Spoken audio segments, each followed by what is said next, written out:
All right. All right. So I'm gonna just upload for a second. Okay. So we're in here. This is on Trump and the G. Justice for Nahel. I think I'm pronouncing it correctly. Nahel M. Um, French teenager or Muslim teenager killed in France a few days ago that led to unrest in France. So we've had our share of unrest in the U.S. So we kind of know how this scenario plays out. But it looks like a madhouse over in France. But first with the economy, I haven't again same old same old. It's hard to look at the economy's vital signs when there's so much interference and so much noise from the Fed. Um, on the Fed policy until they stop doing stuff, whether it's hiking rates, lowering rates, or bailing out banks or something. It's hard to really talk about the economy. I know interest rates for mortgages are up like around 7%, which is huge, but um, housing hasn't really been driven by individuals for a while now. Most of it driven by investors. So I'm not quite sure how that affects the housing market. With this unbridled capital expansion and unbridled bets from hedge fund managers, real estate developers, and private equity firms. Um, the Fed keeps talking about trying to control inflation. They're talking about maybe another rate hike in July, or another two rate hikes this year. I don't know if they can control inflation. This version of inflation. Usually in the past, interest rate hikes do have impact on inflation, but this is something different. I think this is driven by unbridled expansion from the investor class who have been conditioned to believe that no matter what, they're going to get a bailout and the Fed's going to come to the rescue. Whether it's Silicon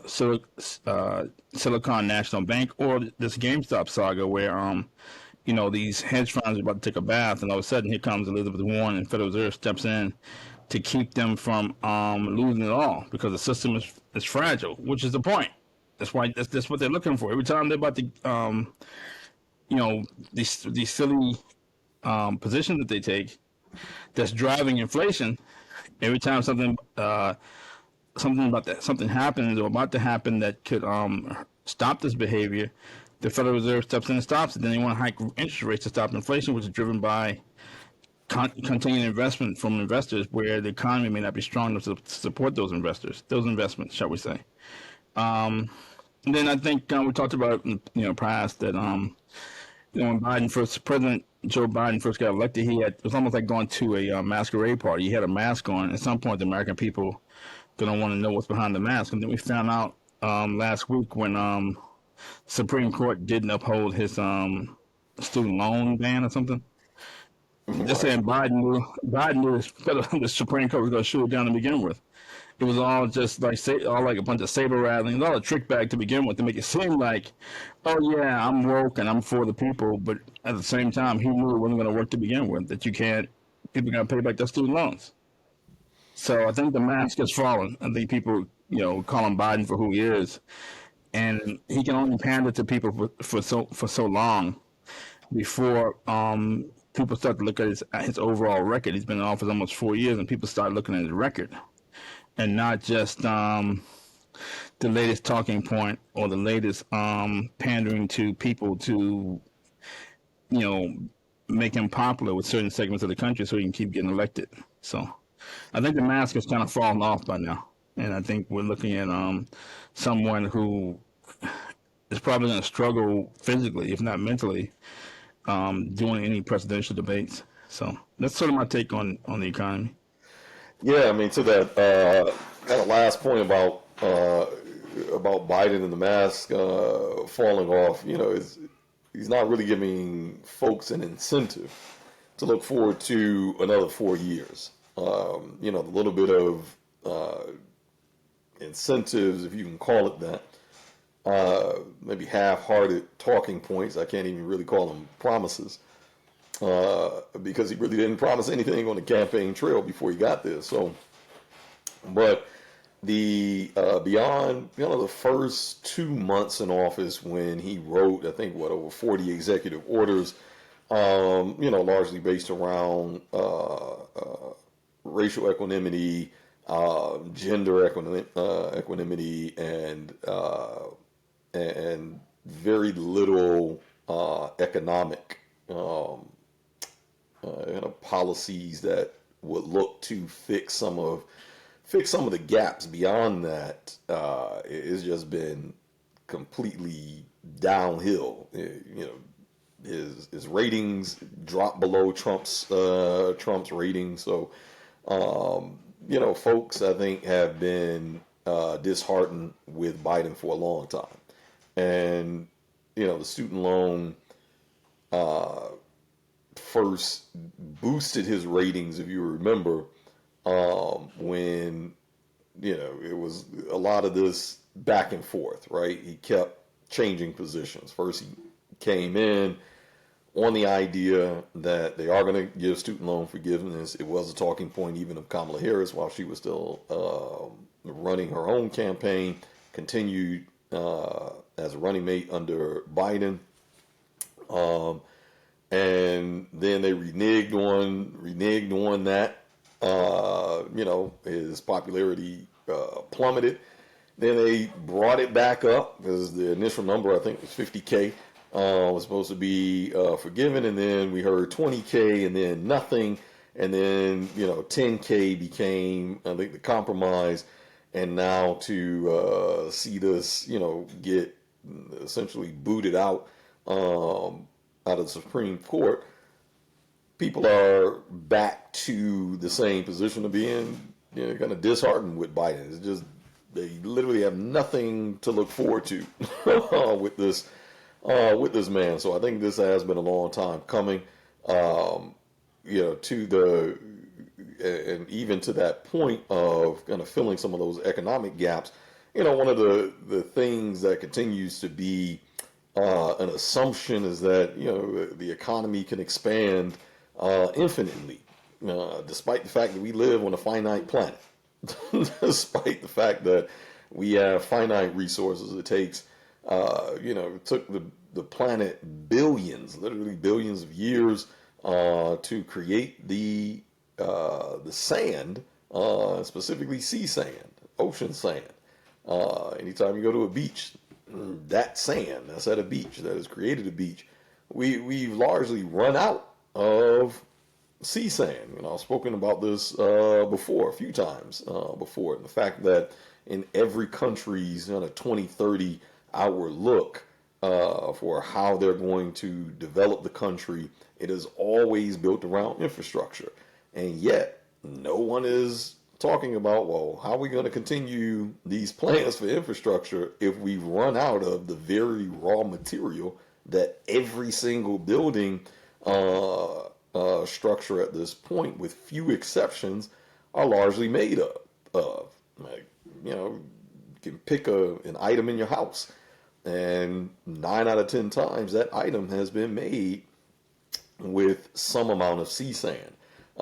So this idea that the economy can just continue expanding infinitely, and, you know, the stock market can continue to go up. You know, we can just continue to print cash. It is all based along this assumption that, you know, even capitalism doesn't have limits. Like, listen, I don't care what you call it: socialism, capitalism, communism. Everything has limits, and those limits are largely determined by planet that we live on. So, because all of it is largely resource based. However, you know, in spite of the deviations about what we do with those resources, you know, it's still predicated on the fact that the planet has finite resources, and we're consuming at a significantly faster rate than what our planet can produce. And that's just, you know, where it is. You know, we're officially kind of over, so to speak, a bear market. We're in a bull market. But, you know, in reality, what does that mean? You know, Netflix, for example, I mean, they've pretty much maxed out their customer base. You know, they're trading in the mid 400s a share. They were previously, just in 2021, hit over $700 a share. How can they get back to $700 a share in a bull market? Like, they've already cracked down on passwords, but the shareholder expectation is what? Well, we still want to see it back at 700. We still want to see it back at 750. Based on what? There's only so many people on planet Earth. you know, Well, so maybe I, price increase, maybe price increases, right? right. So it's like at some point we have to face the fact that things need to fail. Some things need to fail. There has to be a pullback. Obviously we've spoken about the commercial real estate debt that's looming, where we should see some market corrections. Jerome Powell's already come out and stated that maybe there is evidence that they can get to a target a little bit faster than expected. So, they're open to having the conversation of pausing rates. But, if we're taking a serious approach to the economy, frankly, and it's tough to hear because it is not without very real pain for millions of people. But there has to be a failure. There has to be a full-on economic failure in order for this economy to reset back to reasonable levels. So that goes for the housing market. That goes for tuition rates. Tuition rates need to crash. Like mortgage rates need to crash. It's like people cannot continue to pay 7, 8, 9, 10% because that's where we're headed. If we continue at this pace, tuition has been jumping 24% year over year increase. How is that sustainable when incomes haven't jumped 24% year over year? Just again, math isn't mathing. We say this, nearly every time. But the long and short is that irrespective of these even bright spots, where we see such as, a bull market is on again. Crypto markets are responding. They're back up. Great. These are blips of brightness in what otherwise should be kind of a sea of darkness, because there should be corrections, because frankly, too many people are being left behind in this economy. And there are millions of people already out of jobs. Over 200,000 people. Market Watch just reported over 200,000 people have already lost their jobs to AI. AI has been around in its current iteration for 6 months. So if we keep at that pace, who's going to be left to run and man the machines? How quickly can you get reskilled? So what does a bull market mean when millions of people are still looking for work or they're underemployed? What does it mean when, folks are putting groceries on their credit cards just to do the day-to-day management? So that's where the economy really is. Right. You basically have the Federal Reserve and the government propping up failed business models, and the true economic output of the government of the country, and we'll never know until you take away this foul stimulus and for real business models to develop. Yeah. But anyway, the other thing I think is pretty interesting, people not really talking about, is that okay, so you got this student loan debt, right? Then you have the Supreme Court just overturned affirmative action for some of the Ivy League schools, or Yeah. for colleges in general. But people really complain about the Ivy League schools as if you actually gonna get into one. I mean, come on, I mean, Right.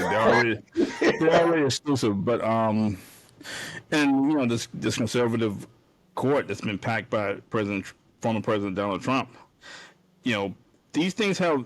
This is not a game. These things have real consequences. And when Bernie Sanders he was ahead in the polls against Trump, the Democratic Party just pivoted and said we're going to give it to Hillary, and then she ended up Right. losing. Trump takes over, and then he packs the court, and now there goes abortion, there goes affirmative action, and people think this is some type of game, but it's not. It's not. This is not like hopscotch or jack rocks or checkers or hide and go seek. This is serious Right. stuff, and it has real world consequences. And to that point, let's be clear, because one of the things that I hear in both real life and social media, which is expected, a knee jerk kind of reaction, which can feel very scary. that we're watching the rollback of rights in real time, and people take that thought to an extreme, and they're voicing some of those extremes. Some folks feel like, well, we're only a few steps away from rolling back slavery, and I understand it. I empathize with the fear, because when you have such massive policies that literally have been around for generations, it can certainly feel that way. But I think one of the things that is important and is that even the rollback of affirmative action doesn't mean that there is a rollback in discrimination being illegal. Still can't discriminate along the lines of gender, race, or sex. If you're looking for a job and a potential employer cannot certainly discriminate or hold you back, a school can't hold you back either along those same lines of any racial bias, gender bias, or sexuality bias. So, which also went into some of the decisions of rolling back affirmative action, because the sentiment is that, well, we have passed the point of needing affirmative action, which, if we take the initial intention at face value, that was always the point, was essentially, here is a policy bridge. And that policy bridge was affirmative action to get us to a point to where people can be viewed and judged based on the merits of their character versus the merits of the way that they present, either by race, gender, or sexuality.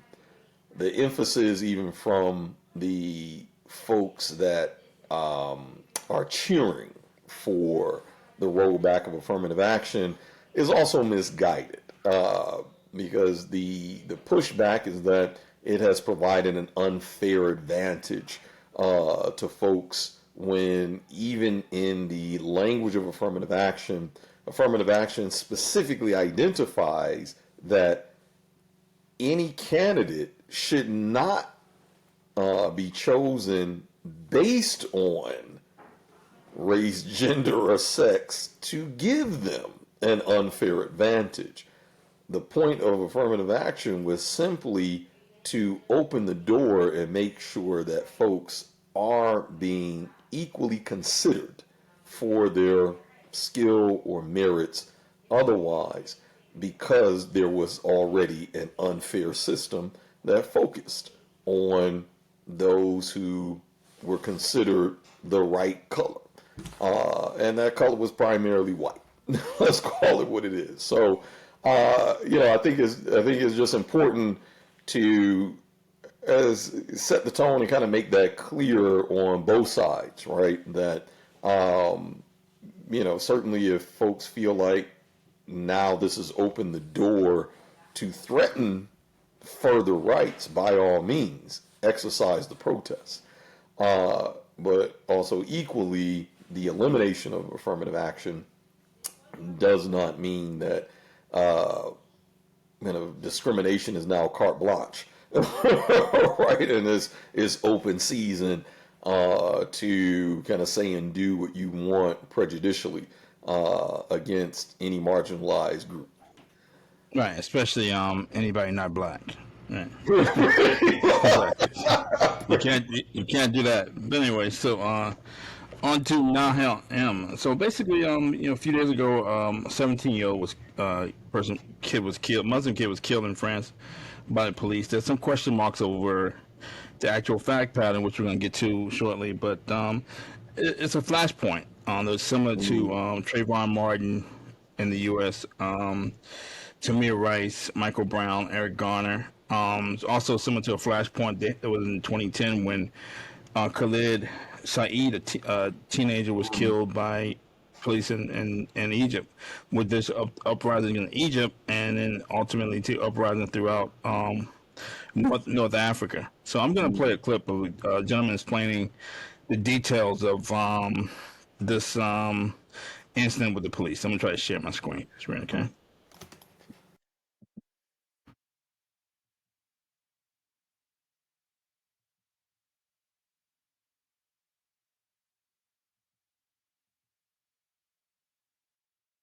A 17-year-old boy named Nahel was fatally killed by a police officer in France, sparking 4 days of intense protests. The officer shown here shot Nahel at almost point-blank range, and the story just gets worse. The police initially tried to claim that Nahel was trying to ram the officers with his car and/or ram civilians when he tried to speed off. But when the actual video was released, none of this was shown, leading the family to immediately file a complaint that the police were blatantly lying. The absurd and cold-blooded actions in the video have been described by lawyers representing the family as an execution and have shown a spotlight on blatantly clear racial discrimination within the France police force. Initial investigation into the officer that killed Nahel has found that the conditions for the legal use of a weapon were not met, and the officer claims that he fired the shot out of fear that the boy would run someone over with the car. I don't know about you, but killing the handler of a vehicle in cold blood out of fear that as it accelerates, it's eventually going to hit something. A 17-year-old boy named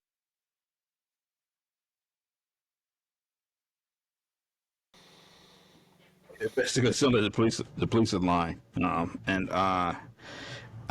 with these body cams, you can pretty much see, what happened. That it looked like the kid was trying to pull off while the police was talking to him. I'm not sure that requires that type of force.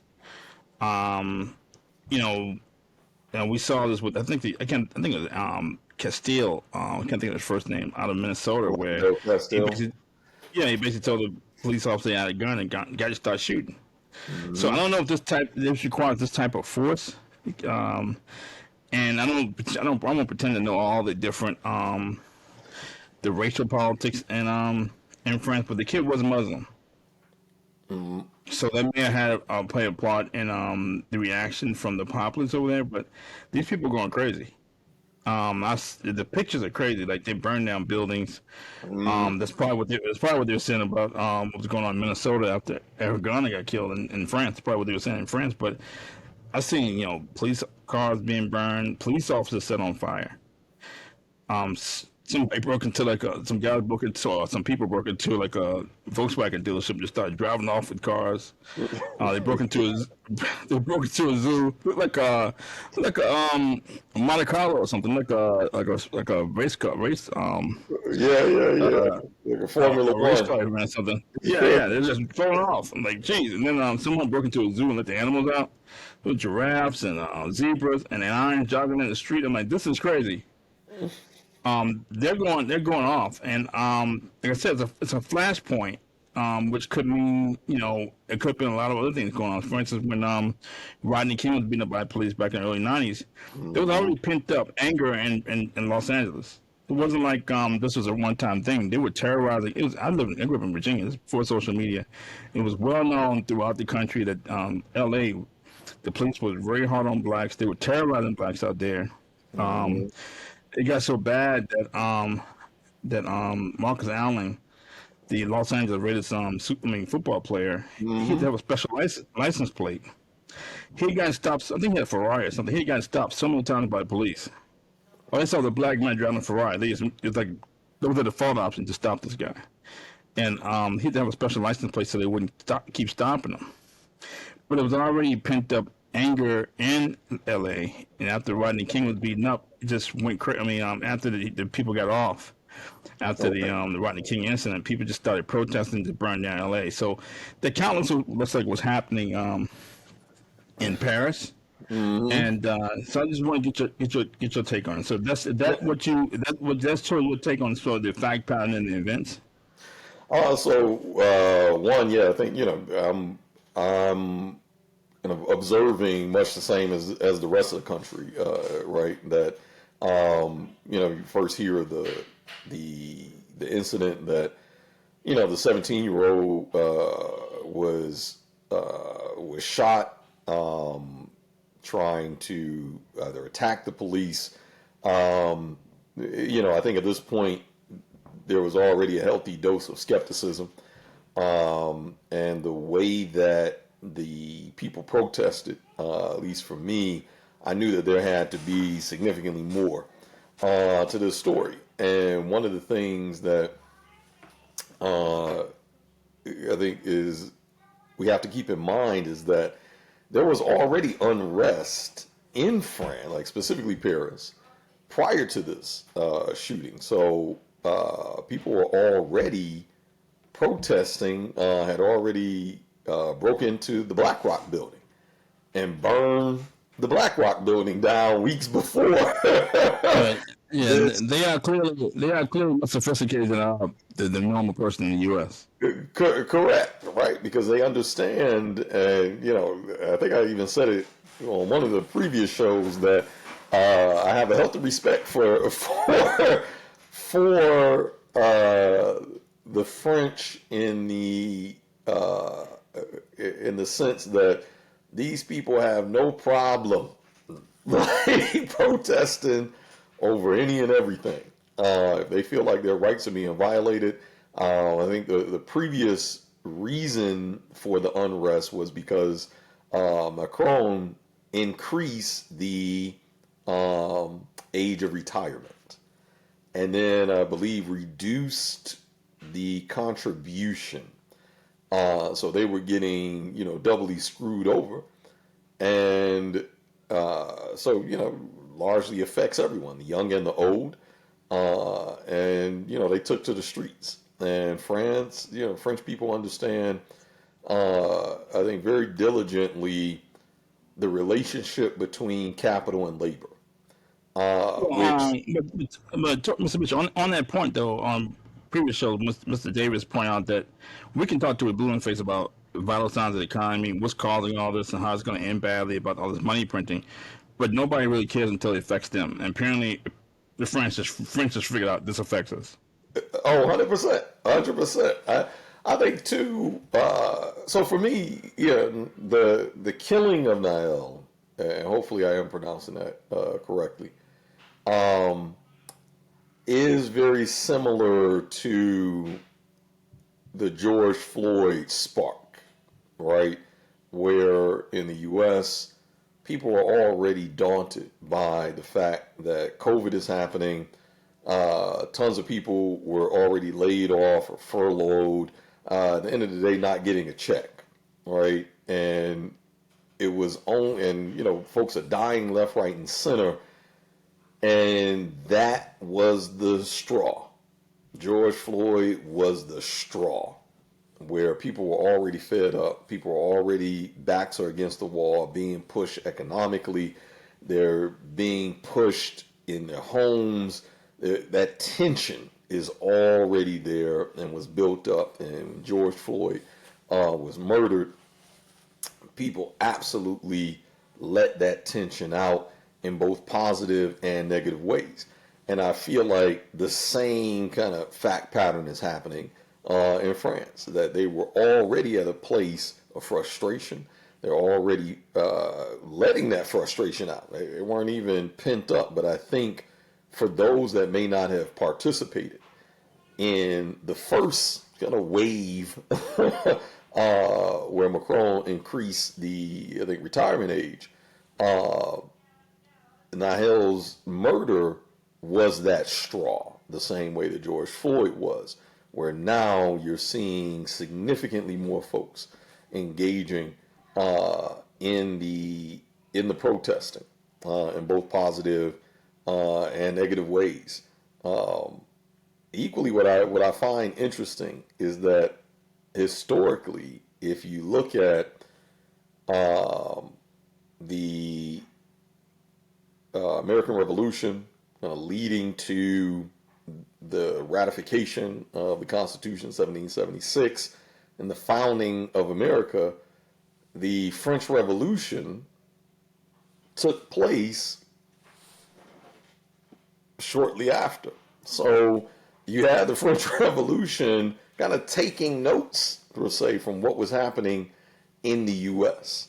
And since then, France has had a history of protesting. Obviously, France is a significantly smaller country than the U.S., but I found that pretty interesting point that we may be watching history repeat itself in real time. Right. Fair point. Fair point. And now they're talking about these sort of like Europe's hard right seeks to capitalize on unrest in France. It's an article from Politico, and this is what they said. They said that far right politicians across Europe have seized upon civil unrest in France to demand the EU tighten its immigration policy. In Poland, Prime Minister Morawiecki used the events in France as an opportunity to justify Warsaw's rejection of the EU's proposed migration pact, which a majority of member countries endorsed last month, but Hungary and Poland blocked last week. And then it's basically talking about using this as this optics to show other looting in the street. Police cars set on fire, barricades in the streets. This is now happening in the center of Paris and many other French cities. Morawiecki tweeted during the summit, "We don't want such scenes on Polish streets. We don't want scenes like this in any city in Europe." So they kind of try to capitalize on the social unrest and say, "Look, use it as an excuse to crack down on immigration." And before the there were flashpoint. There was some dust ups in France prior to the goings on pursuant to the retirement age and pension and so on and so forth, but they always characterize it as migrant issues. Right. That migrants who were upset about being in France and their lack of progress or perceived lack of progress. So they always made it out to be a migrant issue. So this touches a couple of things that one, there's been a populist movement throughout Europe with beginning with Brexit. Nigel Farage and a lot of people in Europe and UK were like, why are these merchant bankers living well and the real estate developers living well while the rest of us are struggling? They saw it for what it was. This money printing by the EU central banker. I can't think of his name now, Mario Draghi. Yeah.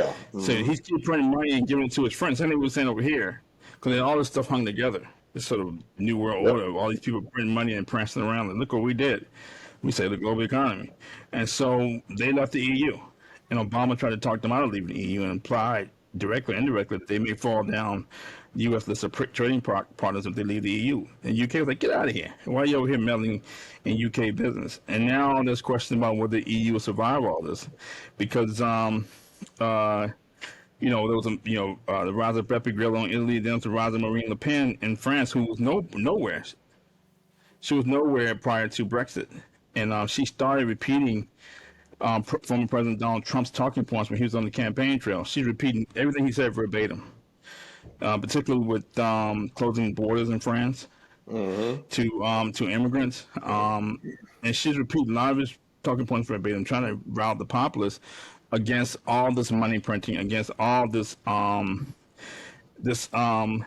policies that cater to the so-called elite.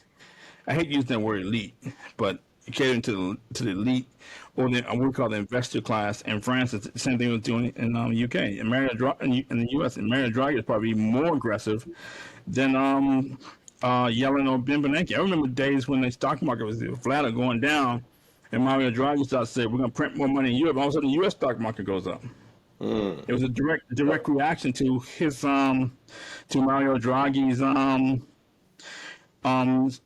pronouncements. I think he's Ivy League trained too. I want to say he's either Goldman banker or former Goldman banker or Ivy League trained or something. Yeah. But anyway, he was definitely pro Wall Street. And so Marine Le Pen, the rise of Marine Le Pen in Europe, she was definitely a threat to Macron back when Trump was running for office, and they thought she was going to have a chance to win last time, but she didn't. But around 2016, I can't remember exactly what year she was, first time she really gained traction against Macron. Obama went over there. I think Obama was either still in office or just left. I can't remember, but he campaigned hard on behalf of Macron against Marine Le Pen. So he's trying to keep this. He's trying to keep Humpty Dumpty together again. Well, you've got the guy Brown out of the UK, you got Obama, you got Macron, and you got Angela Merkel in Germany. The neo-libs. Right, and I think the four people is considered a quorum. But anyway, and so now you see the French people calling for Marine Le Pen. Marine Le Pen was here, this wouldn't happen. You see a lot of French people calling for Marine Le Pen to become president, and I think they have some pent up anger as far as Obama or the U.S. meddling in French politics, and some people feel that the French people's will did not occur when Right. the will was not rendered when Macron was elected governor, or excuse me, re-elected president. So I think you see some of that pent up resentment towards the U.S. as far as meddling in French politics, and people saying, "See what happened? Marine Le Pen Right. was here. This wouldn't have happened." I do think that it's a kind of specific voice, and I'm not sure if people, certainly not in the, I think certainly not in the U.S.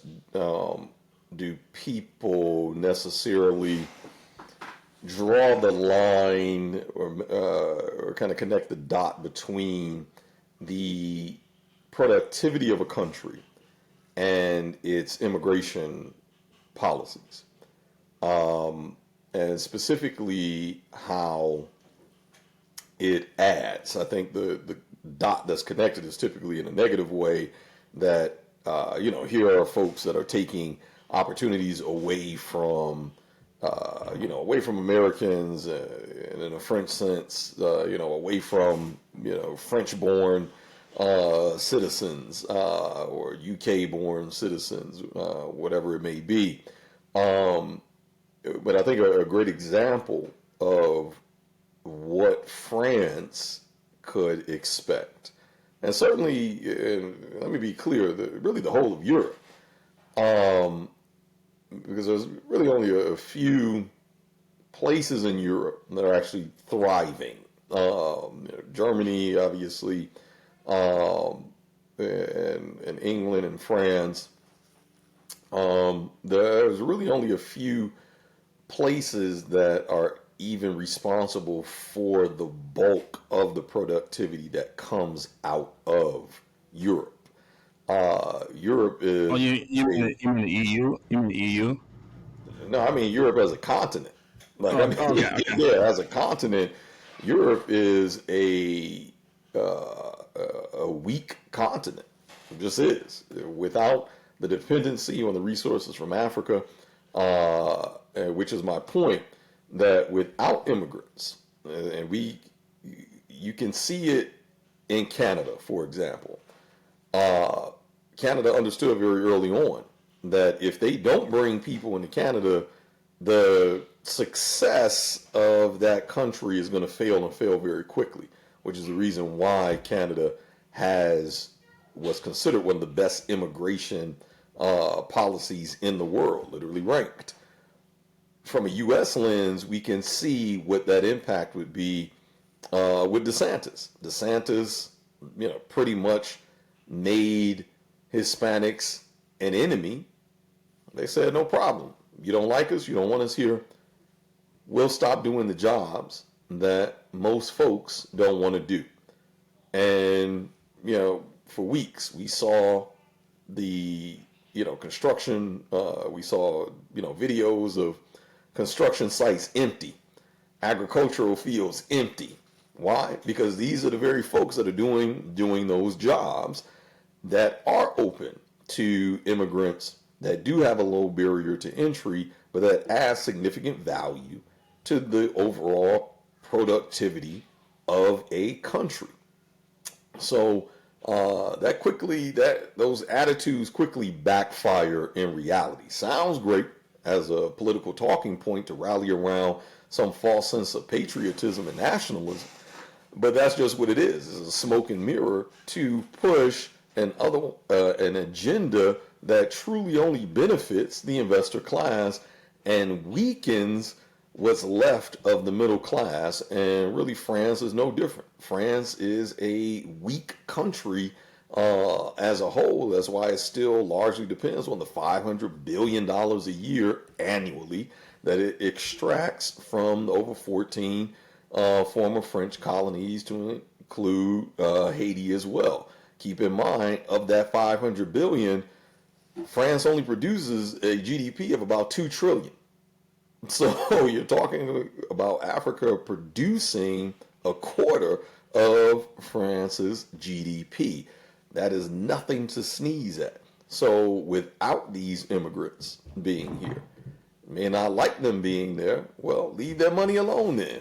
leave their reserves alone then. Give them a reason to stay in their country. Stop interfering with their own political mechanisms. Stop killing off their leaders that want to stand up and pull themselves up by their proverbial bootstraps and no longer depend on any Western monetary policy or interference of any kind, and trade equally with them on an open market. Same thing that Ghana has been pushing for, and why they have largely taken their cocoa off the market. You want to deal with cocoa with us? You're going to pay rates competitively just like everybody else does. You're not going to get any special favors or backdoors. So if you no longer want these people on your shores, stop enriching yourself from their resources and equally pay for it like everybody else. Because otherwise, they are going to keep coming, and they are going to keep taking what you feel is yours, although you are bloated and fat off of what you have largely taken from these folks. So I think that there is a section of folks that agree with Marie Le Pen's kind of nationalistic talking point of tightening immigration policy, but I do not think that it is the broader population. I think the broader population understands that value of immigrants to a country, and especially a febrile country like France itself, because without those immigrants, France would be a failed state. Okay. I think someone showed a boat of people coming from Africa. Either coming to Italy or either coming into Yeah. France, and they said, look, they're all men too. So it implied that I mean, if they come here, they're gonna want to have to date somebody. So who they're gonna date? The French woman. That's kind of like the underlying thing. Yeah. But the other thing is that I mean, I know that I think I saw a headline where someone said that the police are getting tired of these protests, and they want to crack down. So I hope that it doesn't turn into like where either Macron or the police feel like they need to crack down, or a politician that's currently in office over there, or a regime that's currently in office feel like they need to get tough on crime to beat back these talking points from the so-called hard right. Because that happened in the U.S. where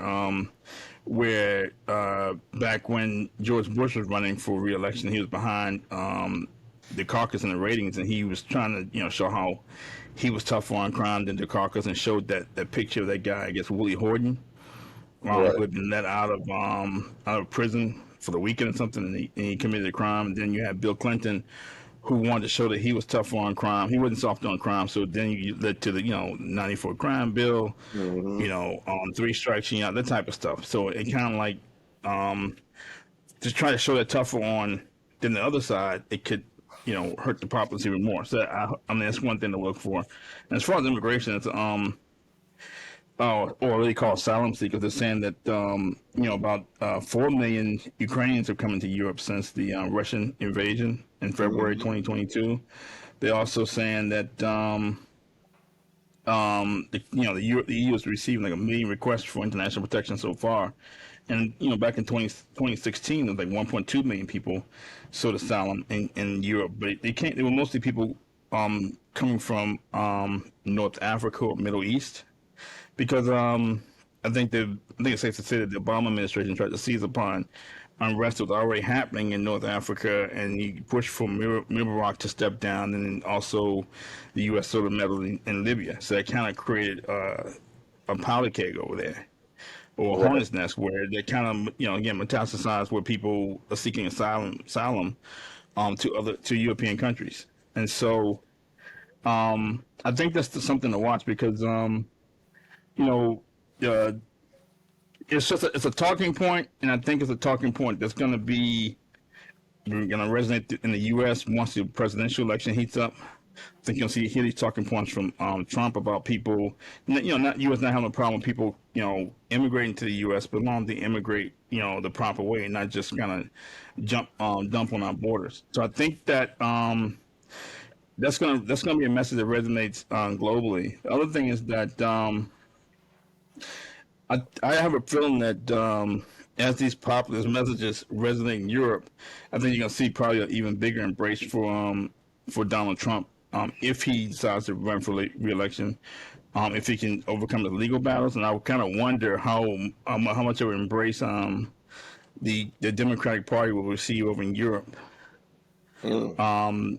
Given that we kind of have a vice president who's in office who's still a holdover from the so-called neoliberal wing of the Democratic Party. Yeah, I mean, I think, well, first to your earlier point, my hope is that, and I don't know if you saw, I should have maybe recorded it so we could have played it, but there was a clip on social media, I believe, of the imam in Paris. I don't know if you saw this, and it looked easily to be, maybe 10,000 or more people filled in that square. And I believe the interpretation, because he was doing a call out, essentially a chant. And the chant was that, France has been conquered. And, there were Muslims and Arabs and Africans and other black people alike there. And it certainly gave, just kind of seeing that certainly gave a sense that there is a real shift happening. So I think, at least for me, my hope is that whatever the shift is, either shift in power, politically, economically, that it is more representative of the people that that help put those boots on the ground, frankly. And I think that's, and unfortunately, because power is never given, it's always taken. That is the situation that those in power, including politicians, have created, to where if you do not keep not only an open dialogue, but the willingness to, frankly, be afraid of the people. The people should never fear their government. The government should fear its people. And I don't know that to ever be true in my lifetime. It has always been the people have been kind of afraid of the government. And that has only become more true the older I've gotten. And I think that for France, hopefully that is the case, that if the people have now turned the tables, because without that staunch stance by the government and those in power, then bloodshed wouldn't be required for change. But unfortunately, the way of the world, it takes violence and it takes bloodshed before real effective change happens. While I would love for that not to be the case. I would love for there to be a peaceful exchange, but if there is going to be violence, if there is going to be bloodshed, then I hope the people get the changes that they were seeking out to at least make the efforts and the sacrifices worth it. But the government can make calls for peace at any time, but they also have to put action behind it by not only listening to the people, but actually implementing policies that benefit the people, not just continued hot air and smoke and mirrors, because that's what folks are just kind of fed up with at this point. That's what they're frustrated with, and I think that's how we ultimately have gotten here. So I think that with that being said, Neo lives across the U.S. and Europe. Europe is continuing the same old playbook.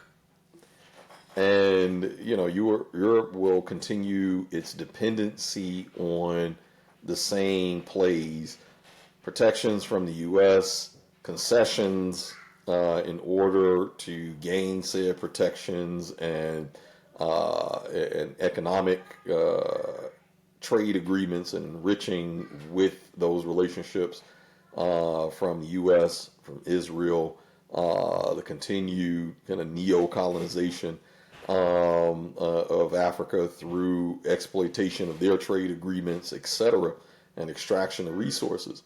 Um, and that will continue to be a weaker playbook. We're watching the decline happening in the U.S., and Europe is hitching their boat onto the U.S.'s boat.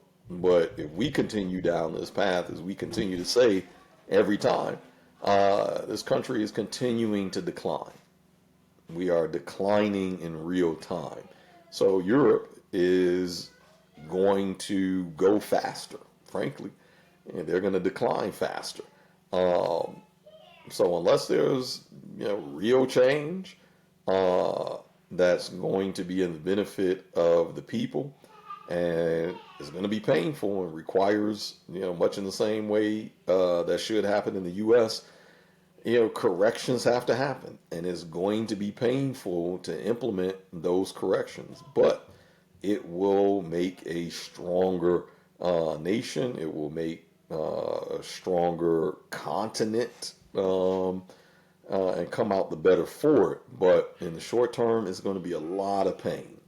Uh, so yeah, I think that's what we're going to see kind of with the U.S. And if these populist movements continue to push against these extreme nationalist movements. I think at the end of the day, there are people with resources and people without resources, and Pretty much. you know, that's in pretty much all these countries. And it seems like the people with the resources are going to find a way to hoard their cash, hoard those assets, and everybody else will have to try to sort of, they say down south, root little pig or die. But looks like the UK try to face that pain head on by going ahead and exiting the EU, and people were saying you're crazy, but they kind of like maybe saw the inevitable and just said, look, we may have to just go ahead and take the hit now, Hmm. for our longer term survival.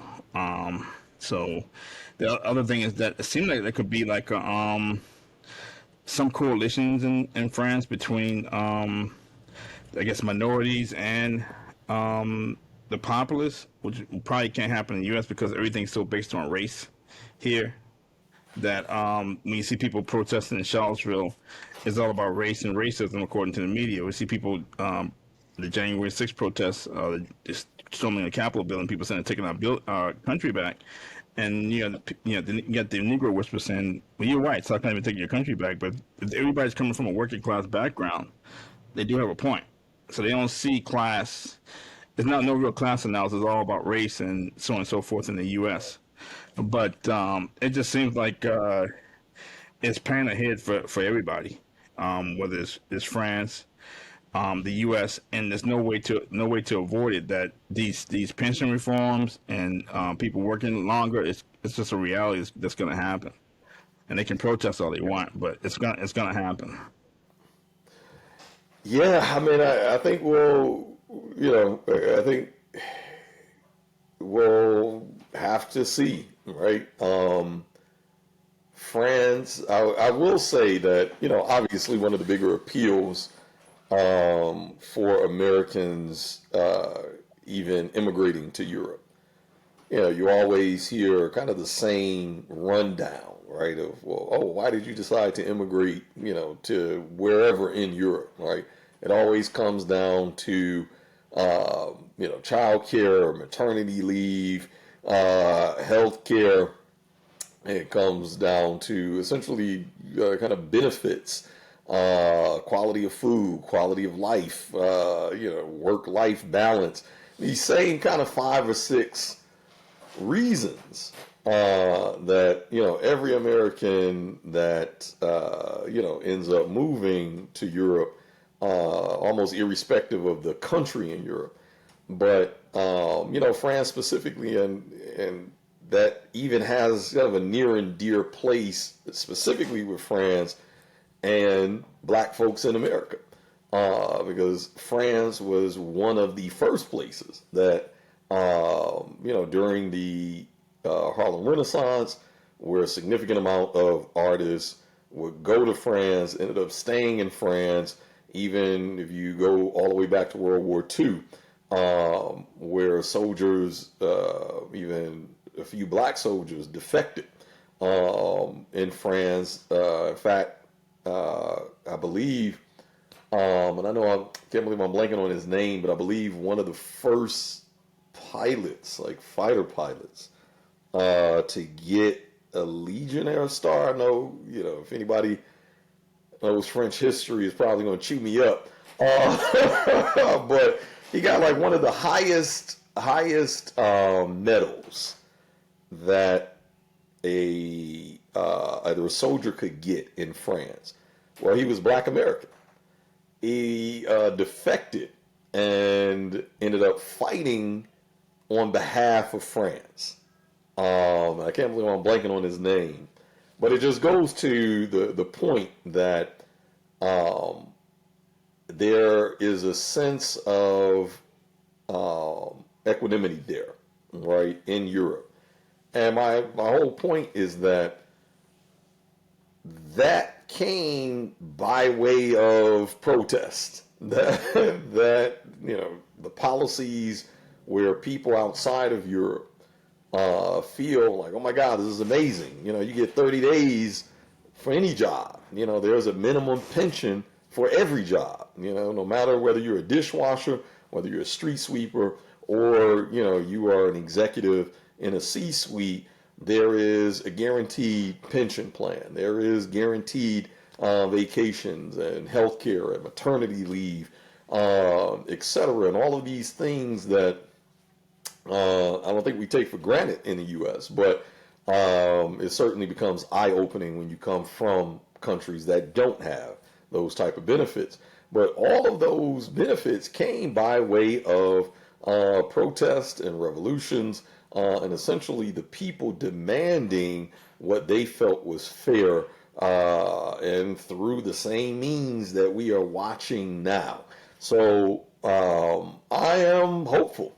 I'm optimistic that we will see some form of changes.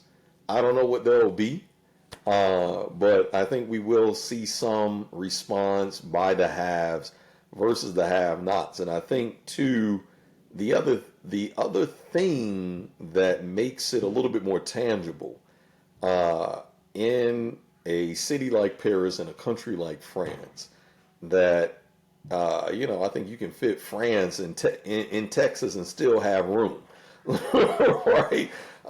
France is a small country. Paris is an extremely small city. The haves are not untouchable. Much like U.S., where things are spread out. You can pay for that divergence and that wide expanse between the haves and the have-nots physically.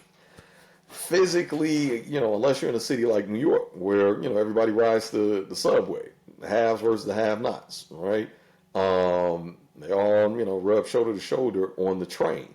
However, there's still a sense of, well, I don't know if this person is contributing to my oppression per se, where there is a closer relationship with that knowledge in France. There is a higher political awareness and civic engagement that happens in Europe and specifically France, right? And that's kind of the point, that people have a closer knowledge relationship to know, are you contributing to my cap on my socioeconomic movement? Are you stopping me?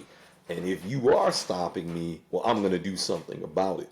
And there's a physical gap that is much closer. So if you are a part of kind of the have crew, then you're going to give some concession, because at some point you got to come out the house.